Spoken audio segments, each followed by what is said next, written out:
Ino koa tokony korakorako lefa mamaritry tao manoharako azy. Mamaritry kafe, mamaritry bokoboko. Iha mantsitsiny ahy. Iha koa he. Zoko any koa he. Ty manome torohevitra anao.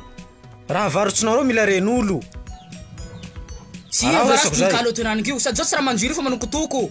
Za manokotoko nza manjiro io mitovy. Pourquoi toi mitovy azy? Parce que samby mamaritry. Sady fa ela betsako etoa zay iha miramitsy tsisika anovinao raha ilako zao. Nefa tsy hainao fa zao mbo hamonjy cyber télécharger hira ragos fit cash iny. Ka iny titre hira zao? Ty titre any koa matokisa. Raha bonjo sur Facebook androany avao. Laha bonjo sur Facebook enany koa zany raha zao le tsiririko. Sady zao ko tsy mitsiriry zao. Sa fa zao zainao? Kanja tsy tsiririnao zay tsy ahoako fa zao mitélécharger avao. Kanao lay raste. Raha zao la halanao hamaray hilay. Sa raha iny mbeo ko deveta. Ka zao le mila mahazo androany. Androany? Ka hira zao fa soa? Soa bibiky. Raha iny mbo tsy nijanjinao zay novanao azy raha ty fa mbo janjinao la fa zao bakany. Janjiny ty sofirine. Hey, atorako anao soso toy. Atoraho. Vazao fa zao zokinao lansanako azy. Itony koa tsy raha misy oziny mpamboatsy siramamy le manily toy. Le tsy mametsy vetsy tsy tahotsy tsy henatsy. Zao tompo raha toy atao tsy taitsy le manily avao. Ka iny lay raha sy laha nanovinao raha toy. Soa, fe somary mahery. Hiala tseo fa mbo himpoleo bakeo. Naha maray. Tsy metsy aloko jalanao zay. Anaka question ronjato avao nananao amiko fa zao hily cyber tseky. Kana tsatsira zay.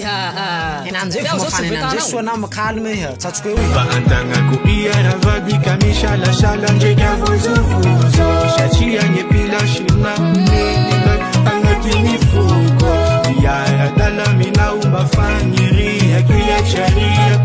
Nje inhibition nje uvelutimati zautiana na umabeni. Peu importe ce que nous traversons, l'amour que j'ai envers toi ne s'effacerait jamais. Je veux que tu saches que mon intention n'est pas de te blesser ou de te faire du mal. Je veux seulement prendre soin de toi, te donner l'amour que j'ai. Oui, je t'aime. Ega kwa ibose Faantanga kubiara vadi kamisha la shala njeka vuzo vuzo Shachi ya nyepila shuna